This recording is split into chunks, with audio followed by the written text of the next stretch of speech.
Okay, it's 6:05. Let's call this meeting to order. We do have a quorum. Ms. Veronica won't be here today. She's still traveling home from Dallas.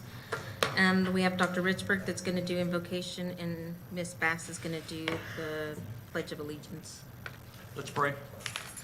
Dear God, we thank you for the great blessings you give to us for being able to live in this community and for the country that we live in. We pray that as we meet tonight that you'll give us wisdom. Pray that you'd be with all those who are in need of our prayers. And please give us the guidance that we need. In Christ's name, amen. Would you stand with me for the pledge? I pledge allegiance to the flag of the United States of America and to the republic for which it stands, one nation under God, indivisible, with liberty and justice for all. Texas pledge. Honor the Texas flag. I pledge allegiance to thee, Texas, one state under God, one and indivisible. Okay, Dr. Sanchez has a quick announcement. I know everybody knows happy birthday. We have a board member here who just turned 25, Mr. Adam Soto. And so with more advance notice, we would have gotten Ivan and his guitar and the ladies to sing Las Mañanitas. But if y'all would join me in singing, we do have. That is it's from El Grupo Los Blancos. So, but if y'all would join me in singing Happy Birthday on 3, 1, 2, 3. Happy birthday to you. Happy birthday to you. Happy birthday, Mr. Soto. Happy birthday to you. That has officially been entered into the record. Okay, first item, do we have any citizen comments? Okay. All right. We'll begin our meeting with a presentation. Let's see, Mr. Lopez will review the facility usage fees. At the last board meeting, we talked about the completion of the football/soccer field that is behind the band that the band's currently using to march on, as well as the new facilities that will come online once the new schools open, as well as the new gym at Estacado, some of the updates that we'll do at the high school as well. And so one of the questions was, well, how are we going to safeguard these to make sure that we have a good process? So we do have a facilities handbook, but as the big part of the handbook is the rental agreement component to ensure that we have safety and security as a priority. We have custodial, but we also have maintenance and the upkeep costs associated with using our facilities. So what David did is he worked to contact neighboring districts to identify what they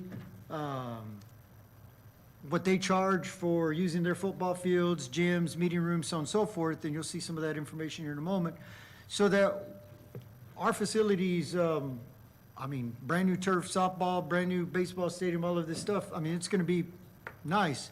So we wanted to be sure that districts that had, facilities like ours are gonna soon be, that we're in the ballpark of what we charge so that we can keep ours up, so that we can replace them, so that if we can handle maintenance and that they are there for our kids. I mean, that's what they're built for, primarily for our students. So with that, Senator Lopez. Board, Madam President, Dr. Sanchez. The purpose for this consideration is for the adequate administration for the control at Plainview ISD and superintendent or his designee to authorize and to determine the availability for school property under his or her jurisdiction, okay, to enforce the laws, rules, and policy governing such use, okay? And that basically, like Dr. Sanchez said, is the use of our facilities for outside public rental, okay?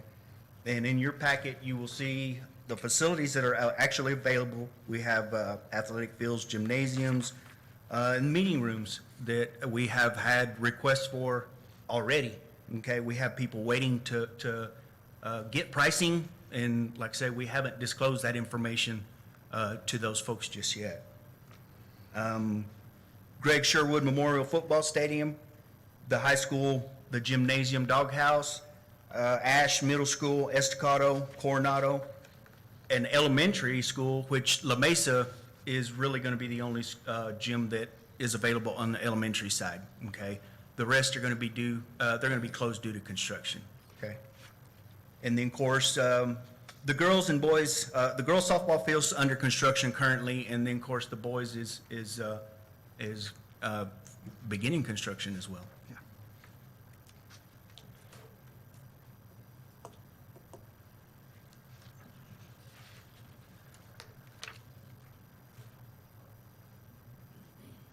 Okay. As you know, a couple of years ago, we invested money into Bulldog Stadium, with resurfacing the track and the artificial turf. Of course, when we rent it out, it costs the district money, to prep the field for maintenance, custodial fees, opening gates, cleaning, restocking, disinfecting restrooms, lights, and of course now security. Okay? We will make every effort to make these facilities available for the public for fun, safe, and great experience. Security, as we all know, September 1st is open carry, okay? So I think, and y'all may agree with me, but security I think is a big, big issue. I think Dr. Sanchez and I talked about brass knuckles, which I don't carry any, but I think it is legal in the state of Texas. So are switchblades. Don't forget that. Switchblades, Yeah. also switchblades. So I think security is very at the utmost importance. I think we cannot go with renting out facilities without security, okay?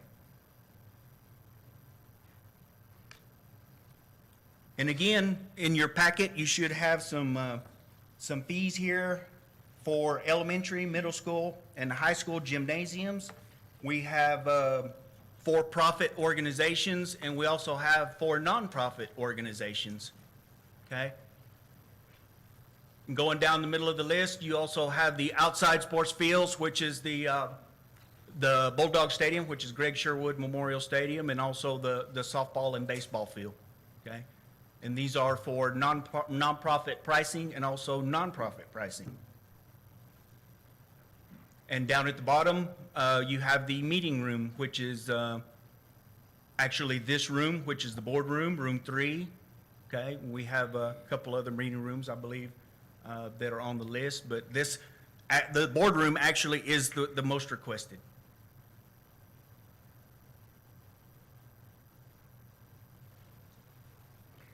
Okay?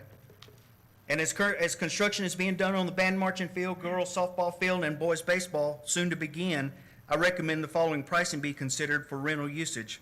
We're currently having requests for Greg Sherwood Bulldog Memorial Stadium.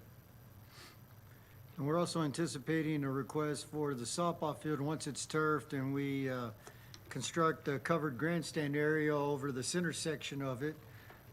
If you've driven by the softball field, you'll see all the heavy machinery is already out there. And you'll see that we've already begun painting the dugouts as well as concession area to match the blue that we painted the high school and that we painted Coronado. So we've put quite a bit of resources into our facilities to ensure that when our student athletes step out on the field, our stuff is on par with the competition. And we want them to know that we believe in them to the point that we're giving them world-class facilities, but in the same sense, we just don't want, we don't need chewing gum and the wrong type of shoes on the turf. And we want to be sure that our facilities are upkept. And if there are issues, that the usage fees go back to ensuring that whatever we need to remediate, we're able to remediate.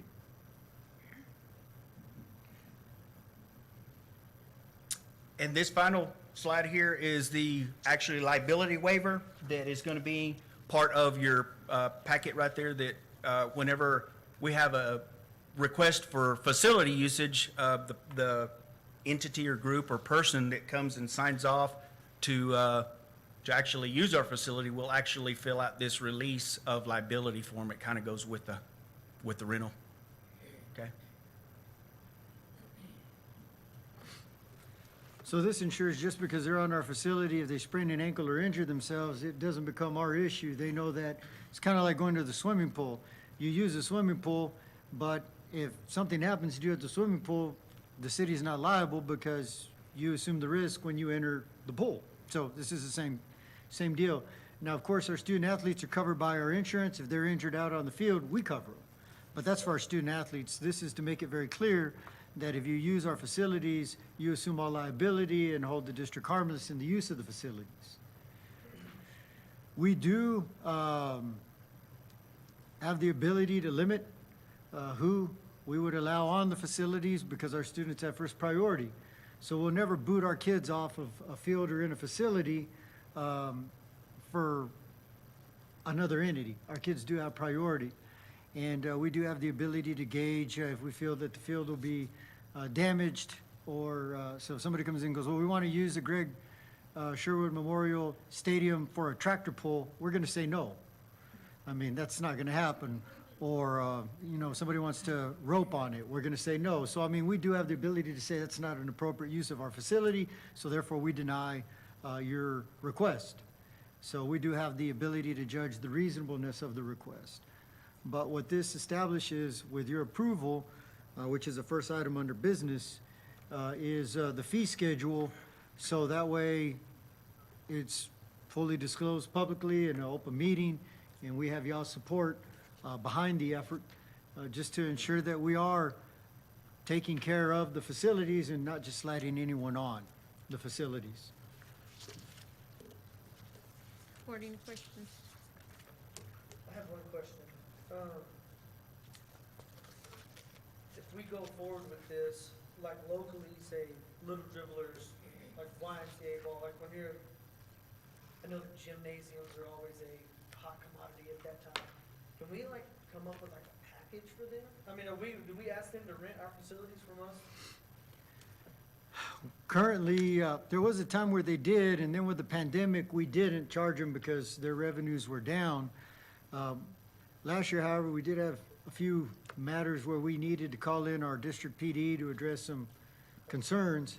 And so we do need them to cover the custodial fees. We do need them to cover the security fees. And at the point in time, I could come back and talk to y'all. If it's something that they can't afford, I could come back and talk to y'all about a special provision or a shared arrangement or shared agreement between them and us as an amendment to. At this point, we're just holding firm to what we have, just to make sure that we don't put ourselves in a position to where, I mean, they're a non-for-profit, but if we have a for-profit show up and ask for the same thing, the reason we ask for y'all's approval for the document is for us to be able to say everybody's on an even playing field, and if you're a for-profit, you have a rate. If you're a non-for-profit, you have a lesser rate. So that's why we do have the lesser rate for the non-for-profit, under which the YMCA would qualify as a non-for-profit. And also in the past, the fees for little dribblers, or excuse me, drew a blank. The Little Dribblers organization, the fees were minimal as far as gym rental. And really all we're asking is for the nonprofit fees and security, which, security they've never had to pay for. I think they've always done parent volunteer type security and that sort of thing. Well, I guess I was edging more towards practice, like when, not necessarily games, because most of the games are played at the Y. But I guess I just meant more for opening it up for practices, like, is this something that we would charge for? It would, because when they come in and practice, we have to have a custodian. Right, you have to have somebody. Yeah, we have to have a custodian, and then we have to sanitize everything, and so it does incur a cost that in the past, we really didn't have the sanitization type expense associated with it. On that one, of course, we're a little more flexible with security because they're not playing games for that. But, I mean, there are some allowances that we can make that are within reason for an entity like the YMCA, but in the same sense, we just want to be sure that we have something that we can point to and say, here's what we're doing, and we're treating everyone fairly. And Mr. Finley, I believe, has communicated with his coaches that I think he leaves it up to the individual coach as to if he wants to use school gyms. They don't have to. I mean, of course, they can find other revenues on that, but like I say, he leaves it up to the coach. And we'll be limited this year. We're about to begin building the second gym and the band hall at Estacado, so there's gonna be nowhere to park while that construction's ongoing, so we'll be limited there. Coronado, we're hoping to get everything turned back over to us December, January, but there's a lot of cleanup that needs to go on before we put kids back on the court there. The high school, I mean, after the season, we're gonna redo the flooring. We need to bring that to y'all because it's time. It's, I think, original flooring. So our facilities this year, while we're doing all of the construction, will be very limited for any purpose. Ash really is the only gym, and it's gonna be a hot commodity for middle school and JV freshman games. I mean, they're gonna have to use that at certain points because the other gymnasiums, I mean, we're just gonna have a lot of construction in those areas.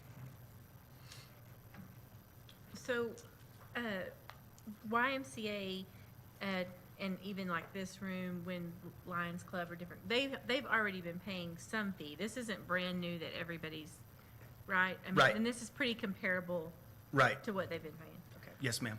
Yeah, the Rotary Club uses this room and they pay.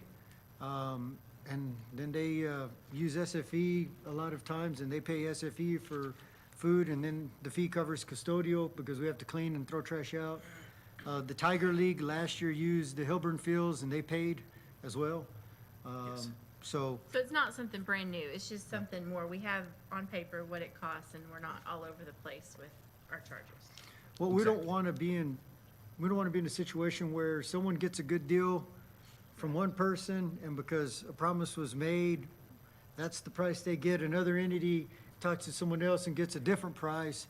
This just, it's board approved, it's in the record, and we publicize it, we put it out there, and everybody gets the same opportunity, and the only variance is profit versus nonprofit. My other question was, on the security issue, do they have the option to bring their own security, or do we gonna rely on our own security that we know how it operates? They'll have to pay for that.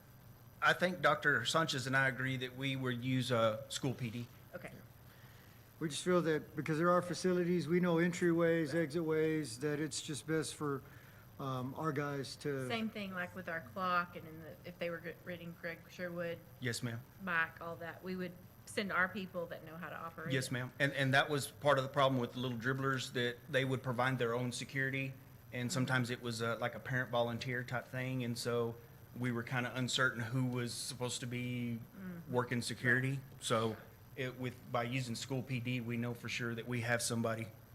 And if y'all will remember, we, 2 years ago, spent quite a bit of money replacing the sound system at the stadium because it had been damaged before. And we just put in electronic score tables at the high school. And Charles was back there with spider webs, getting those, making sure that they were working today.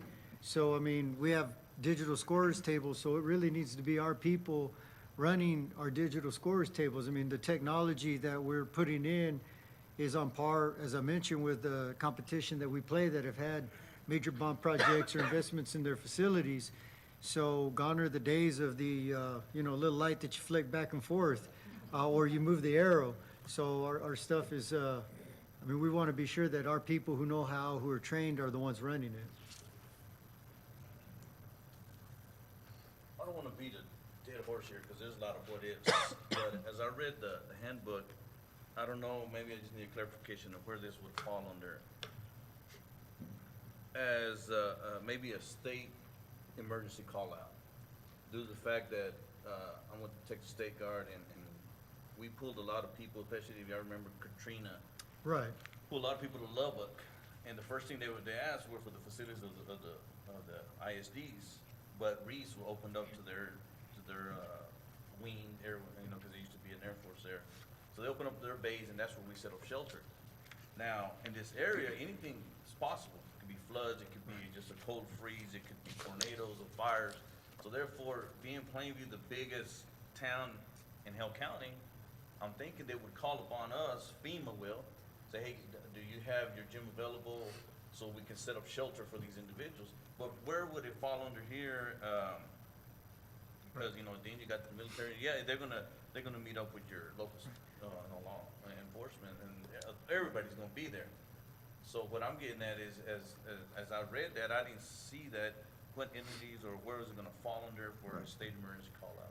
Under those, we would collaborate with, anytime there's a national emergency or a state declared emergency or even a local disaster declaration, then all our facilities are available. I mean, and that's just a given.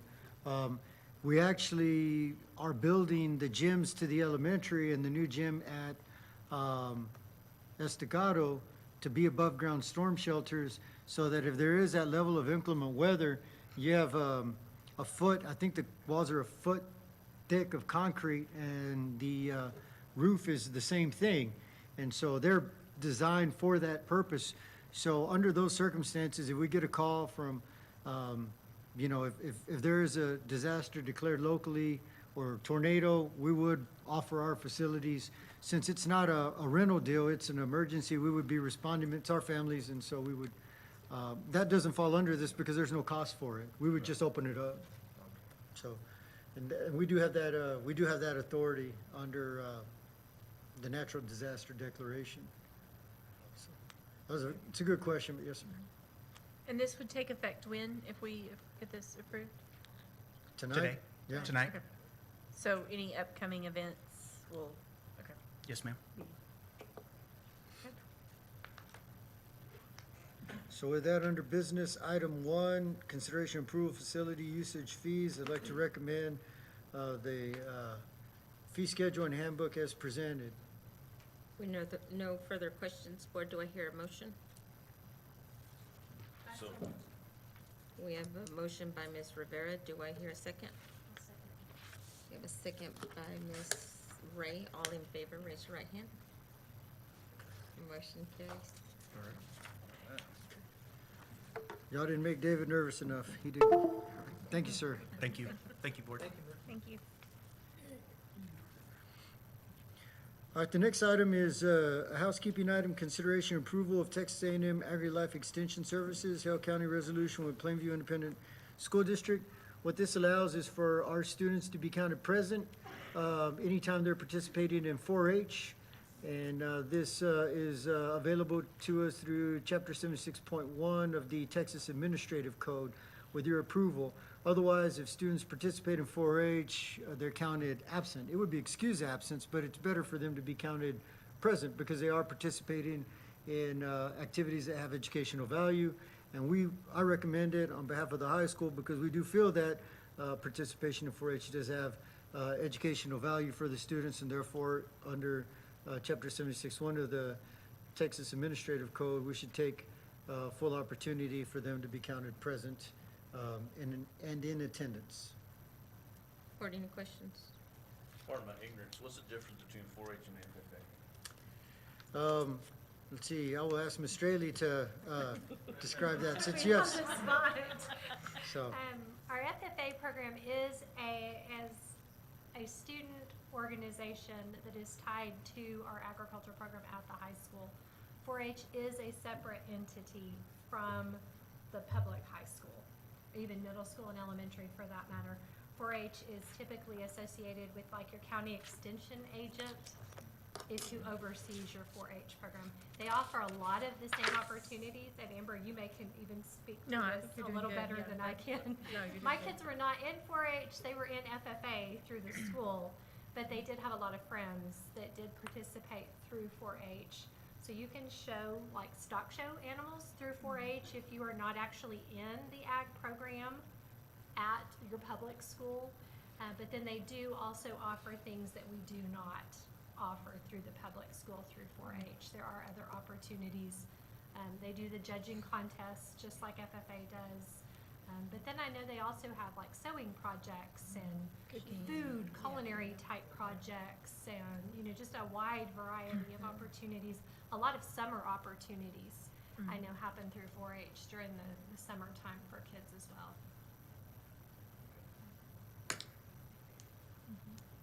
Pretty cool. Any other questions, board? No further questions. Do I hear a motion? I move to approve the Texas A&M AgriLife Extension Services resolution with Plainview Independent School District. We have a motion by Ms. Bass. Do I hear a second? I'll second. We have a second by Mr. James. All in favor, raise your right hand. Motion carries. Okay, the next item we have is consideration and approval to purchase mini computers over 50,000 in aggregate.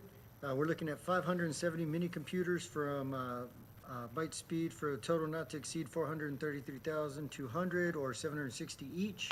As you can see in your packet, they'll be used for the interactive flat panels just to ensure that the connectivity is a little quicker, a little better, a little crisper.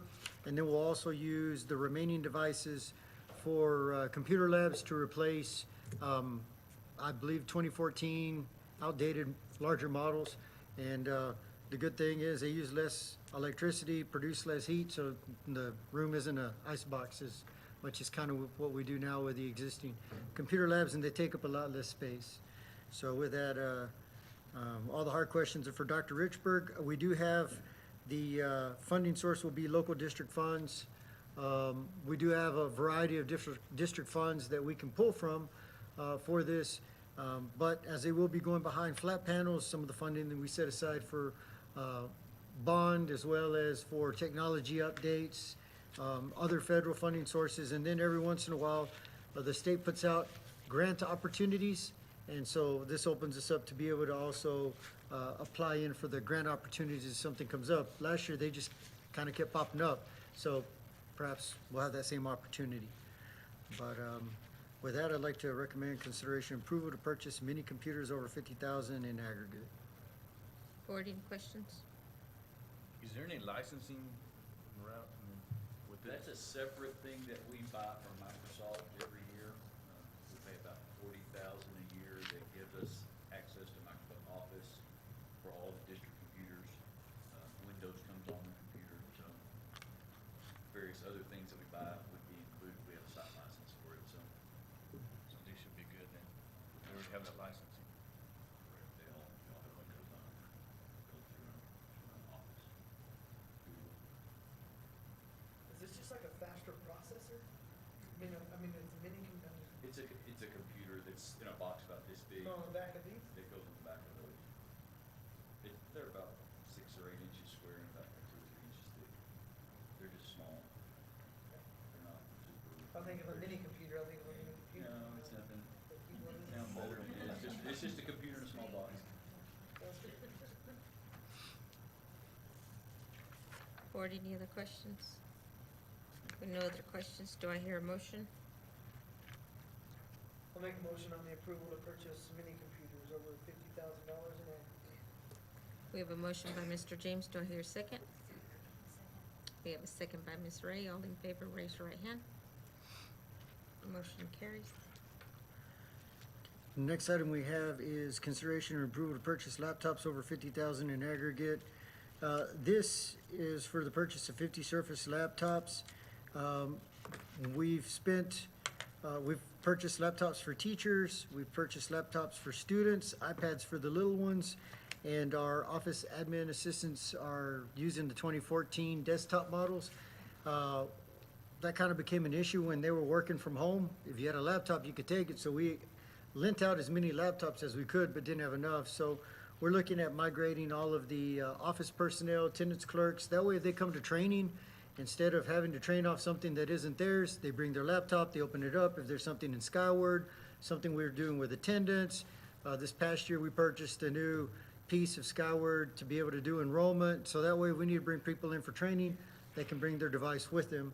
Or if there's a need to shut down and sanitize a building, but we're still working, and they need to go to another location, they can go to another location with their laptop.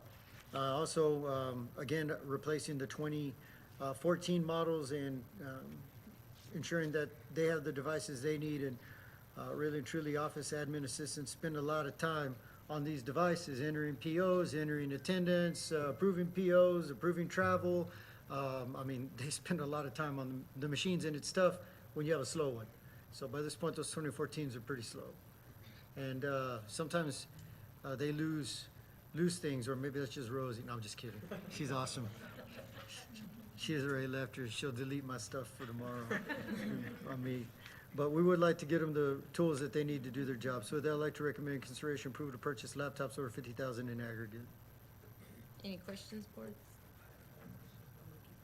How far are we away from having, like, all staff members, everyone that needs a computer? From, like, having something that's within 2 years, like, of, old, a 19 mod? We're gonna start over again, so as of now, when we get this done, pretty much every computer district will be new. No more 14. No more 14, but we have 19, and so in another year, It'll be time. these will be time to Okay. shoot again. Right, but I mean, at that But point in yes, time, that gets rid of the everybody whole- can start rolling over. Yeah, We're kind of I don't know if we're gonna do it in big chunks, but correct. we won't have anything that's gonna be 7 years old that somebody's I gonna won't say be there's not working one behind anywhere, for every some day. circumstance that it works for what the special purposes, but by and large, it'll be, everybody will be within 3 years old. I mean, and that's a challenge that when I came into the position and I met with Dr. Richburg for the first time,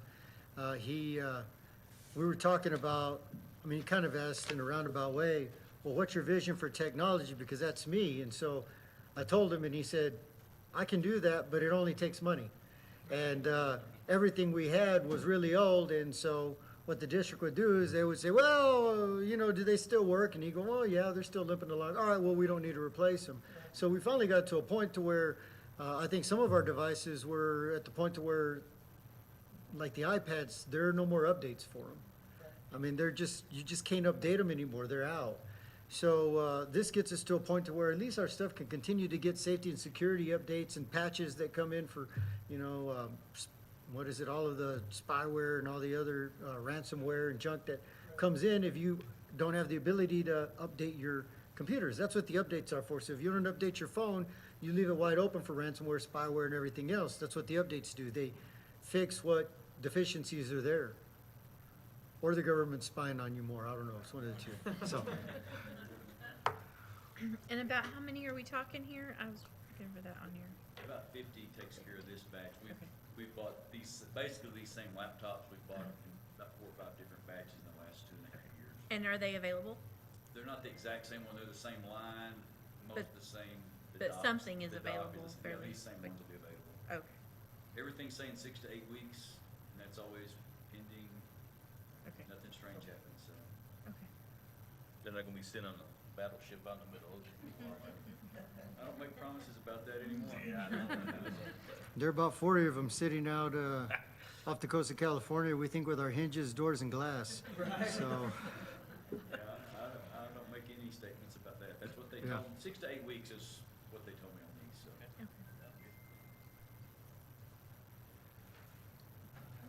Board, any other questions? No other questions, do I hear a motion? I so move. We have a motion by Ms. Bass, do I hear a second? I'll second. Second by Mr. Soto, all in favor, raise your right hand.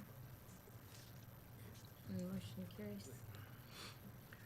all right, this is Dr. Richburg's day, so the next one is consideration approval to purchase interactive flat panels over 50,000 in aggregate.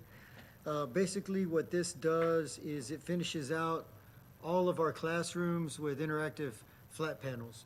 We've already purchased about 160, so we need roughly about 300 to finish out. They're all on the carts like those that you can roll around. So when we open the new schools, they'll roll out of the old ones and into the new ones.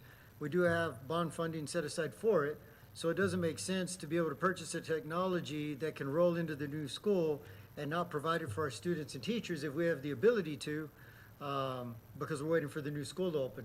We feel like we can do that. The other thing is, as Dr. Richard mentioned, 6 to 8 weeks is the lead time on these, so even if it takes longer. 9 months. Oh, months, Yeah. yeah. So even if we get some in and it takes longer, the hope would be before we open school, they're there. So, Some may be available sooner, so we may be able to stage some of it, but the availability is stretched further out.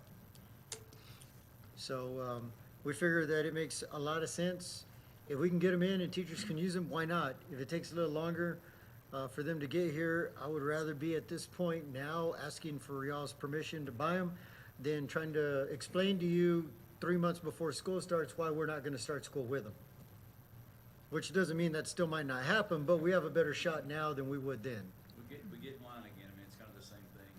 What I was told is there's 6,000, which will cover all the needs that are supposed to be on a container Yeah. around Thanksgiving, coming from China or wherever they get made. But who knows how many will be out in the port or out in the bay waiting for the way to get into port. So that's the plan, is that we'll be able to start staging these things sometime after the first of the year, kind of get them in bunches. Any other questions, board?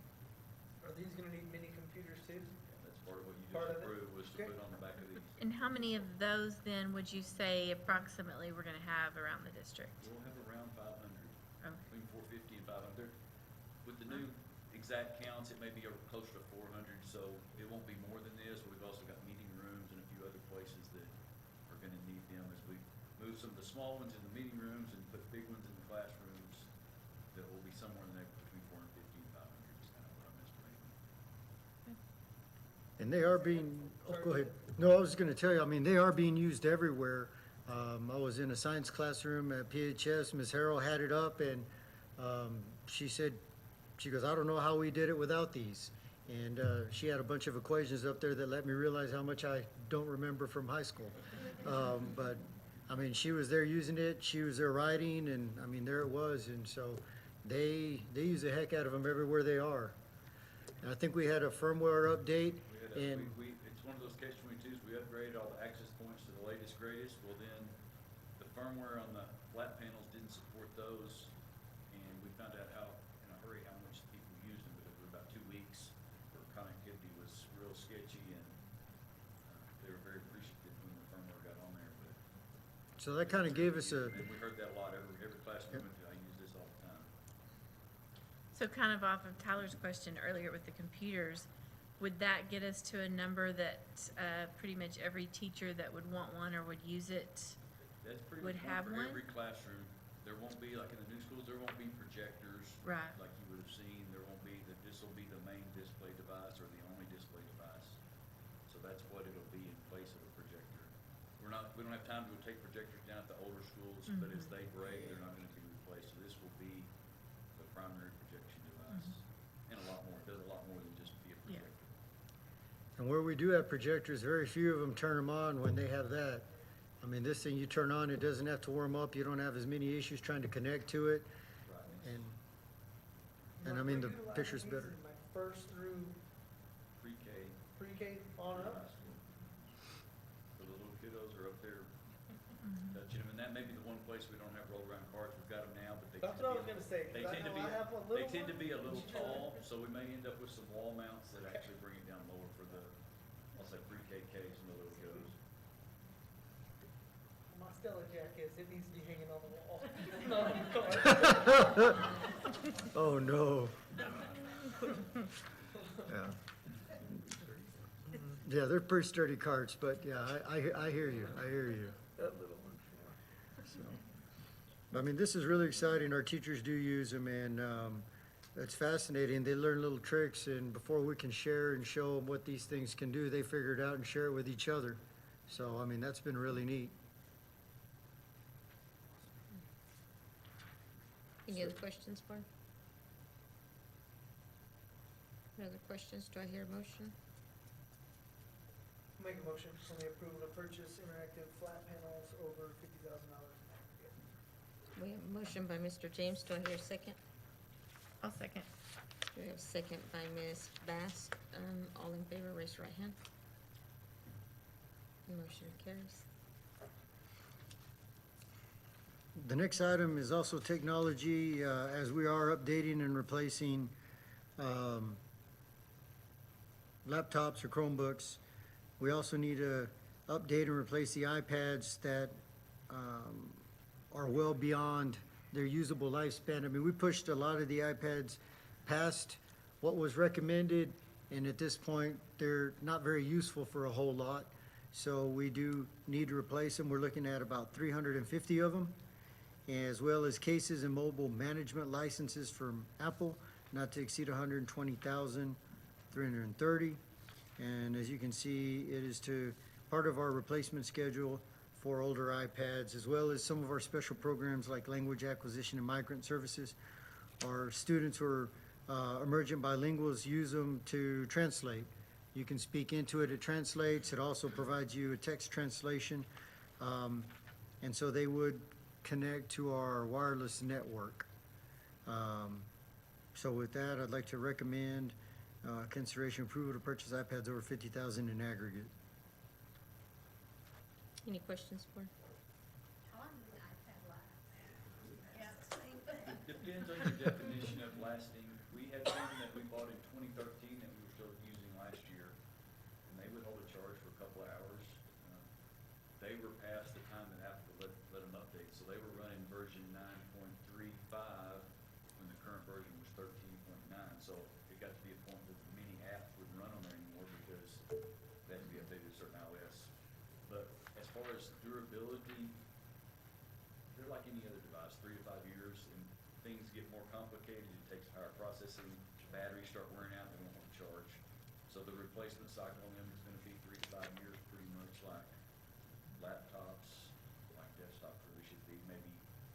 And how it's worked in the past, we planned for 3 years, well, money's tied in 3 years, it gets kicked out to 4.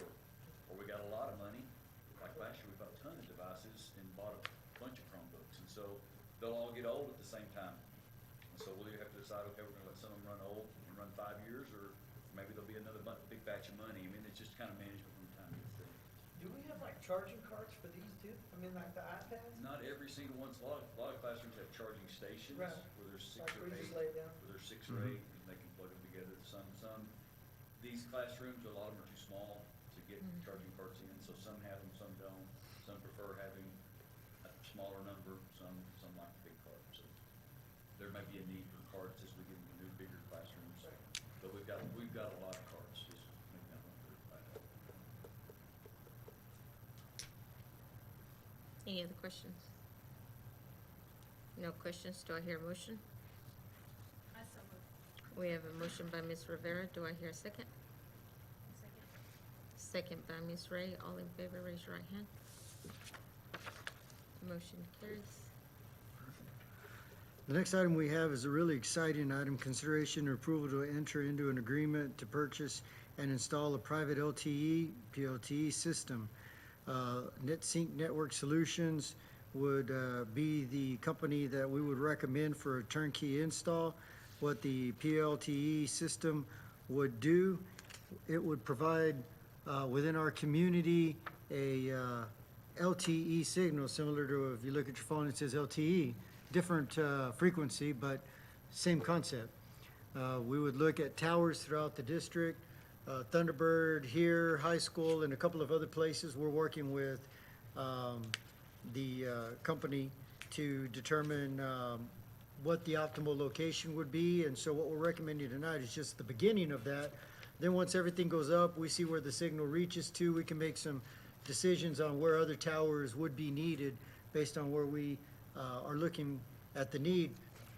We did take a look at population density and where we would reach the most people, and so the first towers that we're looking at putting up would be towers that we already have access to, or in areas that are a lot more densely populated.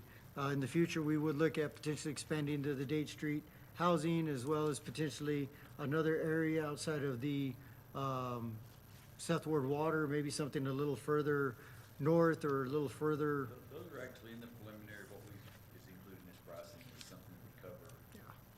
The southern 3/4 of Seth Ward and down to Date Street. Right, so what we need is something for the northern part of Seth Ward. And so the reason that our network is essential is, if you have laptops and iPads, that's great. If you have Google Classroom, that's even better. But if it's dependent on whether or not you have internet at home, well, that doesn't do you any good. You can have all the technology we can throw at you, but if you don't have a way to connect, I mean, it's useless. So what we want to do, this is really groundbreaking, to have a district private LTE network. We'd be one of the few and one of the first to do something at this scale. I think we're the, In this part of the world, not Region 17 is anybody doing it, not in Amarillo, I know of. San Antonio's got some very densely landlocked districts in that area where they've actually built it out, but not in an area like that.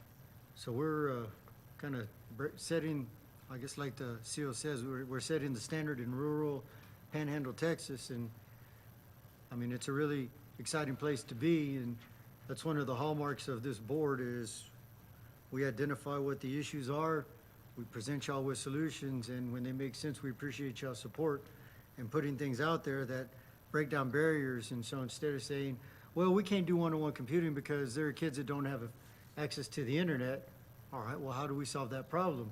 Let's take a look at how we give them access to the internet. And the best part of this is it runs on our network, so it goes through our filter.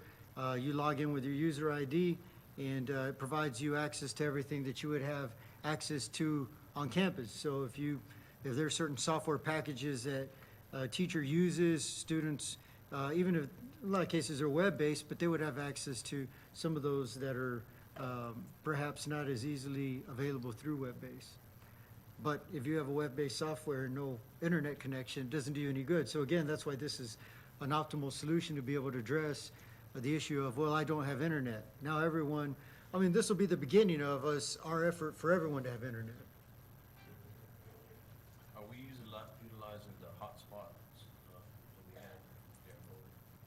we had? We did, and the interesting thing is after kind of COVID was done, we got them all.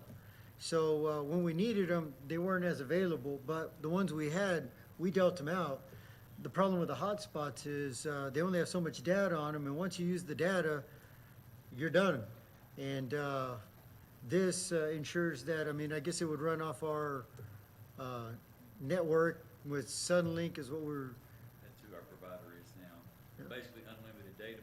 The killer on those hotspots, they're certified to have a SIPA compliant filter. It's not our filter, but it's certified that it meets the requirements. But we have no control over the traffic. So when I give you a hotspot that's got 4 gig a month and you go watch Netflix over the long weekend, guess what? You're There's none done. on Monday when it comes time to do homework. And we don't have any way of controlling that. We have more control with a system like this. In the end, if it's at night and they've got their work done, we don't care really if they use it for that, but we can block that kind of traffic so that we don't have to spend our resources on things that aren't educational. So it won't be for entertainment, we'll be able to control it for So like, education purposes. mom and dad at home won't be able to connect to it just with their phone for their own use. Correct. It'll So be, it has a SIM card, just like your cell phone does, that's tied to ours. It'll have a device that looks about like your home Wi-Fi router. And then you will log into that with your district password. So it's all back to the password. So yes, could somebody put their other device on it? Yeah, but we can control the traffic, we can limit the number of users. There's a lot of things we can do. So a family could share it with 2 or 3 children with one device. But we could also say, hey, the most anybody's gonna be using is 3 devices, so don't let a bunch of other things yeah. connect up even if they've got the password. I'm sure we'll learn a lot in this first batch too, but that's, the ability to manage it really is what sets it above. I guess Just that'd be dishing the- out hotspots. That would be the question, like, I mean, I know we're in the infancy stages of this, but, like, how long would it, like, have they given us a time frame of what it would take to be, like, solid, full LTE signal from, I won't say city limit, but you get what I'm saying, from South Broadway to North Dayton? I mean, is this, I mean, I know it's gonna take towers and all that stuff. Lots of variables, but at a school, we're almost gonna be modularly designed, so if we've already got network sitting there, we've already got the infrastructure to it, about 75,000 a site. Now, that gives you a radius of about 3/4 at the most of a mile. It's not miles and miles. Now, you can mount things to the house like they do for all these different Wi-Fi. Sure. But then you gotta have a crew that goes and mounts things to houses, and so with a portable device, about a half a mile to 3/4 of a mile is your radius From the tower point. from the tower. So we have a tower sitting back here, or over here, and we're actually gonna go 240, we're not gonna go to Westgate. gate, that's not an area of high need, but it'll shoot it back up this way at 240-degree angle. Okay, that's About 0.6 of a mile. Sitting at Coronado will have 360 going all the way around. Those are, once you get the infrastructure, So that's those are about $75,000. so the radius of it would be about half a mile in any. There are some sites, we don't have a school everywhere. If we put one on every school, it wouldn't cover the town. It doesn't go out in the country. There's other things, that's one we're talking about, that's Yeah. we're set forward on the east side of town. It's gonna have a microwave that carries I'll say the main traffic back and forth to this tower, so that we don't have to have fiber out there, we don't have a school building out there. It's gonna be about $150,000 to build a 100-foot tower Right. and the stuff that goes with it. So they're more expensive when you start going places you don't already have some kind of infrastructure. But those are our priority areas. Our priority areas are where we're fairly certain there is, well, I mean, in South Ward, you could send them with a hotspot and you don't get a signal with a hotspot. So this will guarantee that where maybe AT&T and Verizon and T-Mobile and whatnot can't deliver, we can. And that was the challenge with the hotspots. I mean, we had kids that were homebound and we took them a hotspot. Well, I mean, I never signal on my phone in some of those areas. So this is to ensure that there's a signal out there. So the price tag is 1.1 million, or not to exceed 1.1, and we're thinking we can do this with local funds, is that? It's local because once we received our ESSER allotment, it becomes local funds. So we're really looking at the COVID relief funds or the, I guess ESSER 2 funds is what we're looking at. And part of the intent for the ESSER 2 funds were for technology, connectivity, and other things that during the pandemic were material issues that got in the way of education. So the money was intended to address needs like this, and so it's something we've been talking about we were talking about this before the pandemic, and the pandemic gave us the ability, I mean, if there's a silver lining, it gave us the ability funding-wise to be able to do what we had already been planning. And Dr. Richburg and I had gotten on a call with a district that already was one-on-one, that did have towers and was doing some of this in another state. And so we were kind of trying to get our mind wrapped around it, but the price tag was big. But with the ESSER funds, it allows us to do this and to build out the more expensive parts of it. So later on, as we have to replace pieces and parts of it, it's not as expensive since we handle the more expensive components now. But this 1.1 is gonna get us towers. Yes, it'll get us. Five sites right now, we've got here, Coronado, the standalone tower, high school, and Thunderbird. Now, we're still it's gonna be later because the school's not built yet. Right. So depending on how our usage and the signal is out there, we may be able to take that and do it somewhere else. We'll just kind of see once we get it rolling. So this will pretty much get us in like where we feel it's most necessary. And Yes. then We can go from there. Okay. The exciting thing is, all our early college high school students at Plainview Collegiate all have a laptop, but they do not have the ability to log on at home. This takes care of a lot of that. It also opens the door for all of those other classrooms that have laptops to begin. Maybe not everyone gets their own laptop and takes it home every night, but to be able to assign some of that out and do a bit more technology-based, project-based, outside of school collaborative planning via technology, it allows students some capabilities that we don't have right now because there's not a viable and guaranteed solution to ensure that everybody who's in the group has access to communicate with the group if they don't have Wi-Fi. This helps address those kinds of barriers to creativity.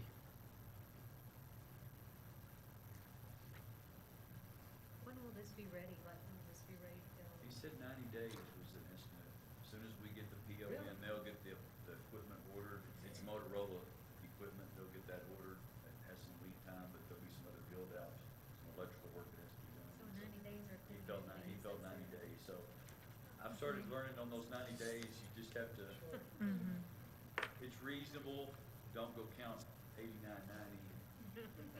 I would anticipate after the first of the year that we'll I don't know how long this actual firing it up, and there's a lot of logistics And we would hope in the future, when we start replacing laptops again, that we would get the device, I mean, find a way to be able to embed it in without it being a separate device. And this NetSync is the company that would be, and where are they out of? Their local rep is in Lubbock. He's a guy Oh, that's okay. done technology for 25 years Oh, around okay. the area for a few different companies. Their headquarters is in Houston. So they've done several of these installs and work close with Motorola. Is that who bought out NTS? Vexus? Yeah, Vexus Fiber bought out NTS. NetSync is really a K-12 kind of network solutions provider. for Oh, lack of a okay. better So their word. specialty is kind of more education. K-12. So they kind of find the niche where things are happening and put their resources to it, so. And we, I mean, I know Dr. Richburg had done a lot of conference calls and visits with them, and they were in district, and had the opportunity to get on a conference call with them, like a Zoom meeting with them, and they have their act together, they have engineers, I mean, they're pretty impressive. That's what I was gonna Yeah, have. you should have seen us trucking through the mud on the dirt roads and set the word the day that the guy from Chicago, he was quite impressed. Yep. So they'll have like support. Yeah, we've got, In Lubbock, this not includes just 5 the years, rep. this includes 5 years of support, so a lot of it's remote. Some of it's licensing, you pay licenses to the federal government for all this stuff to run, but, it's 24-hour monitoring that they provide. It's really more of a carrier grade back end, not an enterprise grade. It's same kind of stuff that T-Mobile and AT&T use, which I mean- is outside our realm of really, I mean, is it, pick a device and plug in a new one when something goes wrong, yeah, but to run it and understand it and add it to one more thing, that's really beyond our scope of staff, and so we've got that, with that pricing too. But what we wanted to be sure is we knew it was gonna cost money to do something like this, and if you caught what Dr. Richburg just said, I mean, this is really like Verizon, T-Mobile, AT&T, I mean, this is the real deal. It's not like a knockoff offshoot, imitation of something that's out there. It is very much the same stuff that they use. So that's what makes this, a very attractive solution, is the, I guess, the integrity of it.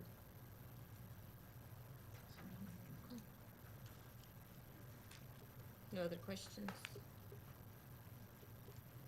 Do I hear a motion?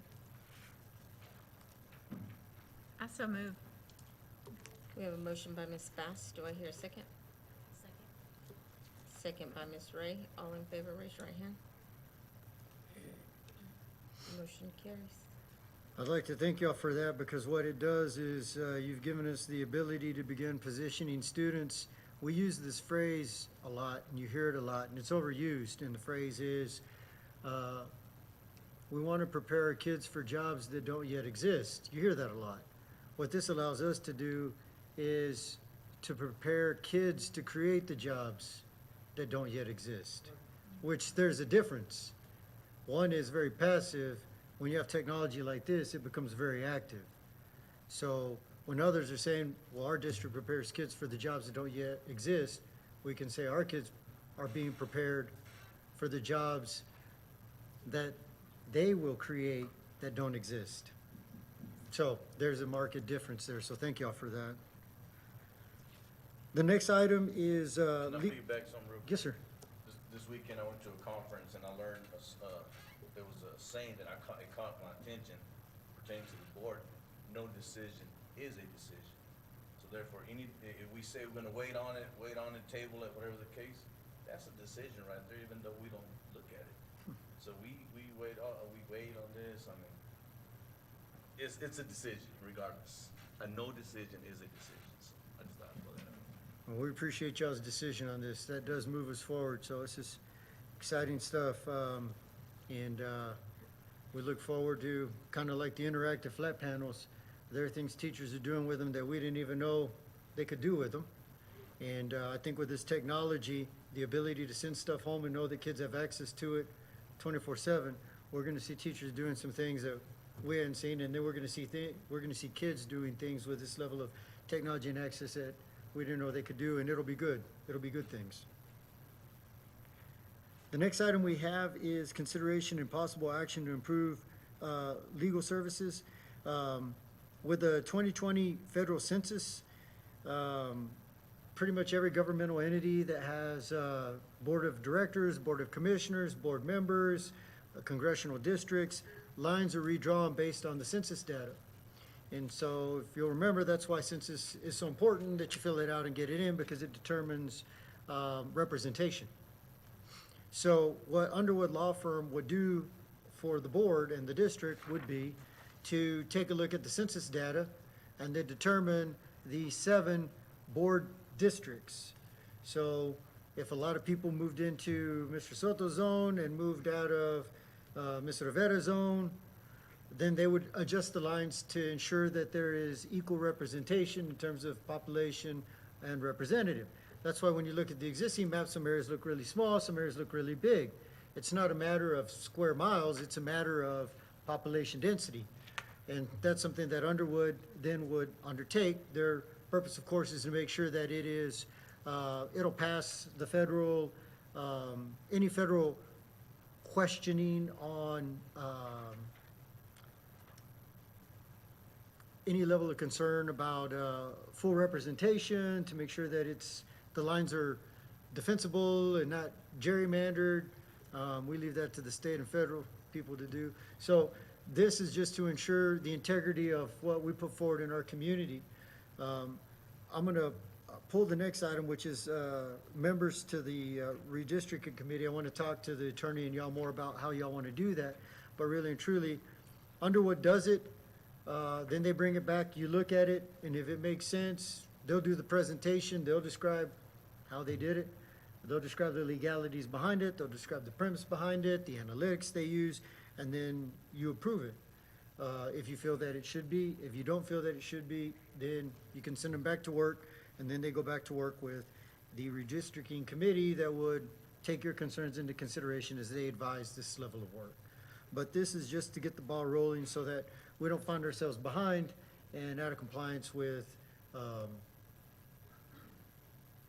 electoral districts that are representative, reflective of existent and existent and up-to-date, trying to remember what Ann said, existent and up-to-date census data.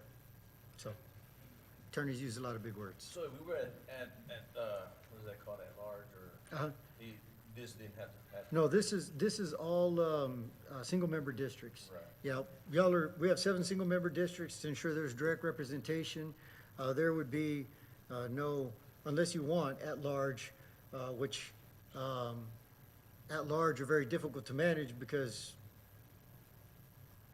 you're really representing, I'll put it this way, the 7 of you represent everyone, but you represent everyone together around this table.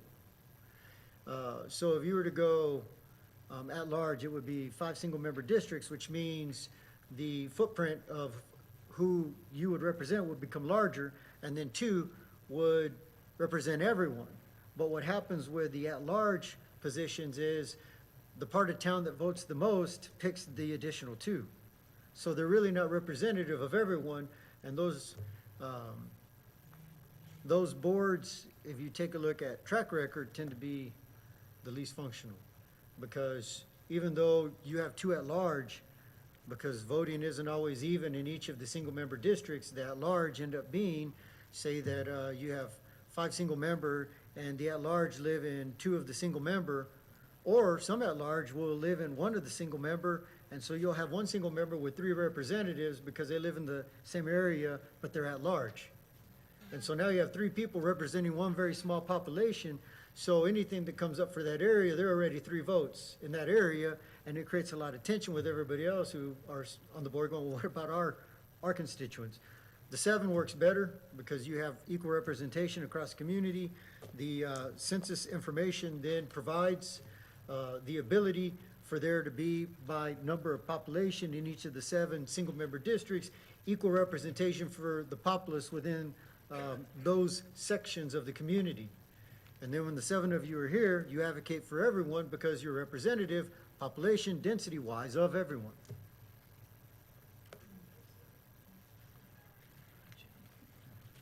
So, Any questions on what he said? It's a lot of excitement. I'm still a little bit confused about why, so is it because we haven't done this? I mean, I know the map is all over the place Yeah. right now.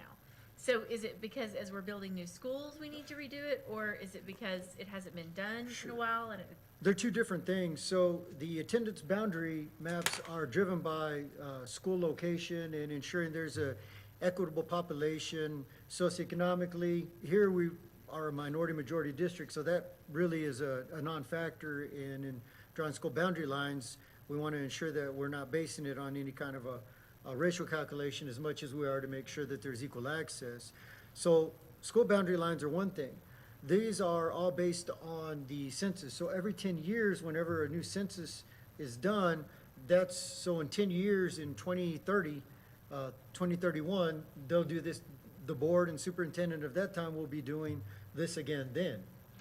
So we do it every 10 years just to ensure that if there's a big housing development that goes up in a certain part of town and now there's a lot of people there, then the boundaries would adjust to ensure that there's equity and voice. Or if there's a part of town that, I mean, just to say that, a lot of people move out of. So this just ensures that there's always that equal representation, and, I mean, it's a good practice. It really is a good practice. So we'll come to y'all later to talk to y'all about school boundary lines for the 3 elementaries. It makes it real easy for the intermediate and the middle because everyone's going to the intermediate, everyone's going to the middle, just like they do the high school.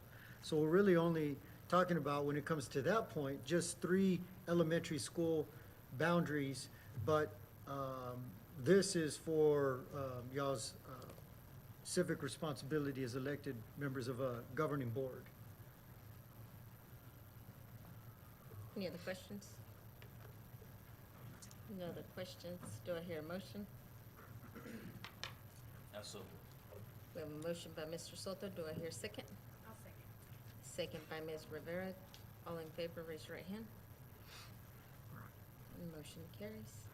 All right, I'll go back and I'll visit with Ms. Manning some more, and then I'll come back and visit with y'all more about item 9 and put it on, October's agenda. The next item we have is consideration approval of Tasby Localized Policy Manual Update 117. After each legislative session, you'll begin to see these things trickle out. In this session, I think there were well over 1,000 bills that went through the House and Senate. And so as Tasby begins to wrap their mind around them, they'll make recommendations for legal policy and local policy changes. So this is the first trickle out of the regular legislative session. We're currently in the 3rd special session. So there'll be stuff that'll come out of the 3rd special session too. Potentially even some stuff with HB 4545, which is driving everyone crazy, but we'll see. So currently, what we're recommending in concert with Tasby is CH Local. It's purchasing and acquisition. What it states in the policy, CH Local, is if there were a natural disaster or an emergency, the superintendent can go out and procure items that we need. So if we have a lot of rain and we have water going into the basement of Coronado and the pumps can't move it out, and we need to go to United Rental and rent a bunch of pumps, but we're already over the 50,000 limit, then we have the authority to be able to go and do it under emergency circumstances. Then I would, of course, come back to y'all and say, this is what we did, report it, and report the cost to the board. That just puts that in policy CH Local. The next one is facilities and construction. This one requires us to state in the action item for your approval any construction project's method of delivery. So is it competitive sealed bid? Is it off a purchasing contract? Is it a JOC or job order contract? Basically, what's the method that we're gonna use to build something? So that has to be stated in the agenda item. So that way, if you'll remember when we were working with Hellas, that one was off a purchasing contract. But with Park Hill, the schools were off a competitive sealed bid. The greenhouse was done as a job order contract. So this would just delineate in the agenda item, the method for construction delivery. So it's good practice, it's transparency. We do it anyway when we present the items, and y'all are real good about asking, all right, so how did we come up with this company? Or why did we choose this entity? And then the last one is DEC, compensation and benefits. My understanding is we had items in there that should be more for regulation or an employee handbook or manual and shouldn't be in policy. And so the tough questions, of course, are for Ms. Merrick. But basically, those are the changes. It's housekeeping and some legislative updates. So with that, I'd recommend consideration approval of Tasby Localized Policy Manual Update 117. Any questions, board? No questions. Do I hear a motion? I so move. We have a motion by Ms. Bass. Do I hear a second? I'll second. Second by Mr. James. All in favor, raise your right hand. Motion carries. The next item we have is consideration approval of the off-campus physical activity program approval request. We do have some parents that are requesting your authorization under TEC 28, Section 28.025B through 10, the ability to allow external physical education opportunities to substitute for PE, basically, for the PE credit. There's a process where paperwork has to be filled out at the conclusion of each grading period, or before the conclusion of each grading period. Information has to be submitted to show that they did participate, and it's a process that is monitored, and Ms. Salazar worked through this with the parents who are requesting this approval, so they understand the different things that they're gonna need to submit. So it's not as easy as we got approval so we can sit home and watch TV and get PE credit. They have to provide evidence, they have to provide report, they have to meet criteria that aligns with the Texas Essential Knowledge and Skills for that. And so with that, looking at it, I would like to recommend consideration of approval of off-campus physical activity program for this request. This isn't a blanket for everyone, it's just for this specific request. Any questions, board? It's pretty difficult to get an activity approved, like they're doing this through the state or through us, or? The criteria on some of the attachments there, they have to have like 5 hours a week. It has to be a particular level of activity, and they have to sign off. We have to have a contract, not a contract, but their company has to be approved. This one has contracts with a lot of area schools, Amarillo, Lone Star Valley.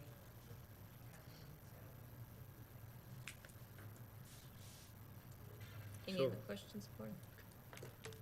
Do we know about how many students are involved in this, fall under this category? Right now, just one. Just one.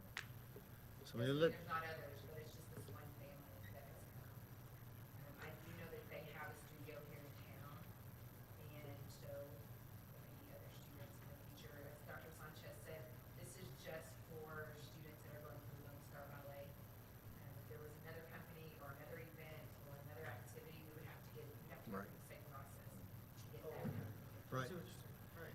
Right, so like if somebody were to say, you know, they're Golden Glove Boxing and they want to enter, they'd have to go through the whole process for the Golden Gloves Boxing gym to be considered. And they can advertise that?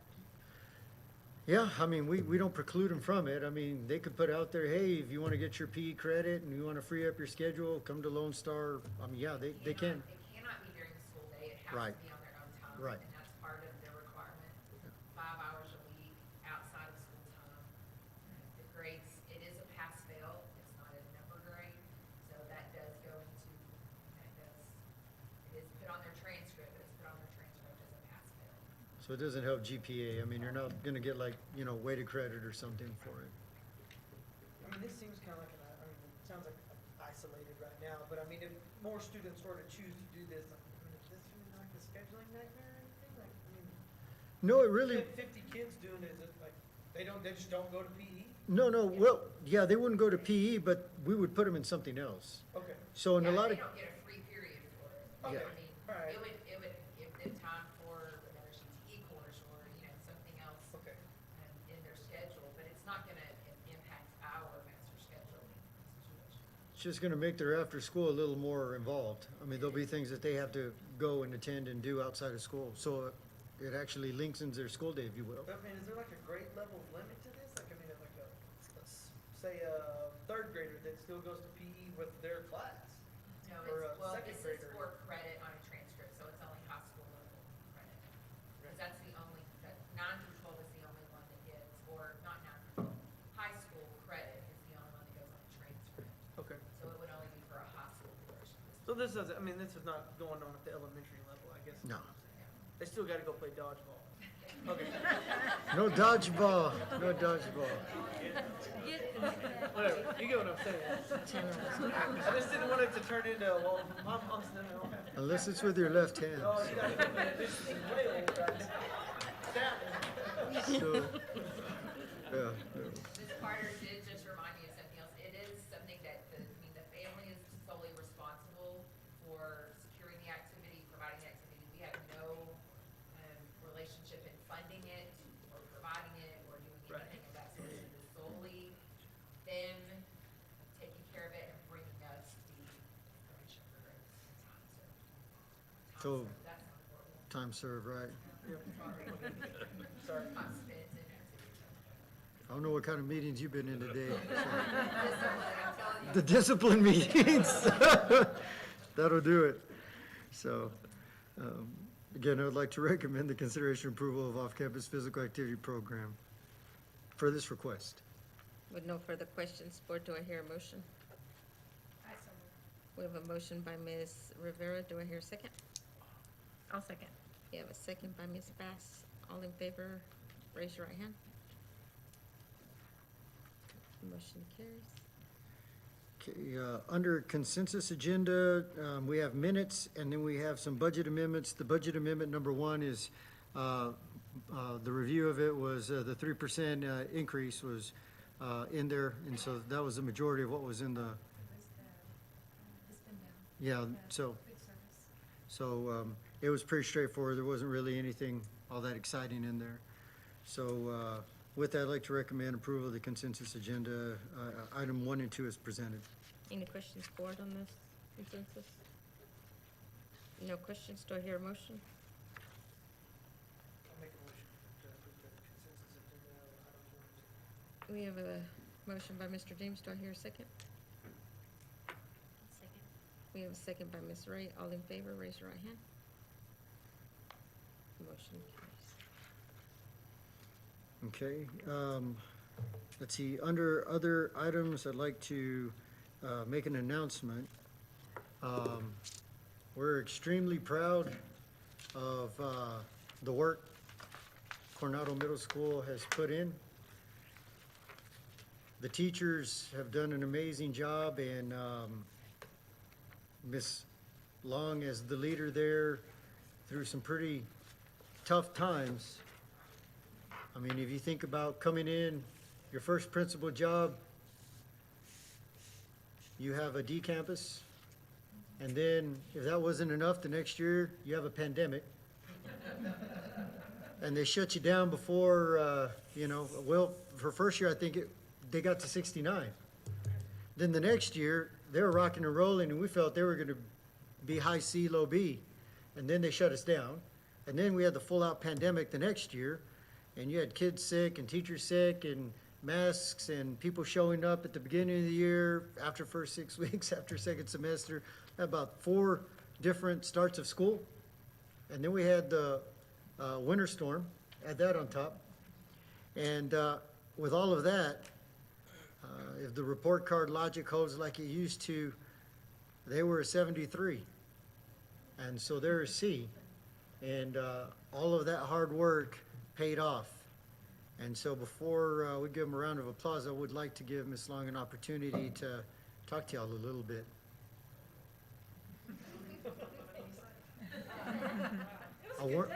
I warned you. It was a very good It day. was a good day. That was a good text from Miss Sterling this afternoon. I said, I think I'm gonna cry right now. You know, it's a good day. Thanks to all of you, for the support that y'all have thrown our way. I know y'all have approved, you know, budget after purchase of all things. Just been super supportive. Everybody, I mean, there's not probably a person in here that hasn't contributed to that success of Coronado. I wish the teachers were here. They worked their rear ends off to do good things for kids. Robin and her team, Mary and her team. I mean, we've got Robin and her team pulling small groups. We've got Anita sitting in English classes, Miss Garcia sitting in English classes, pulling small groups to help kids. Blanca's in there. I mean, we've just had a ton of support. You know, it was a good day for them. We were proud of what they've done. It was a fun day today to go down and tell them hard work has paid off, and they'll continue to do great things. I mean, they've got a great leader, and they're going in the right direction. It's very exciting for what happens next year. You know, when they get all together, the good things are going to happen. So thank you. It was a good day. I hope I didn't forget anybody. It was great. You're good, you're good.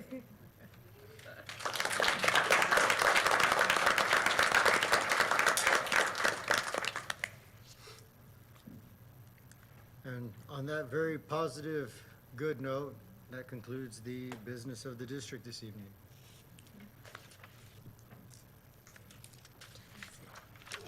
7:26, this meeting is adjourned.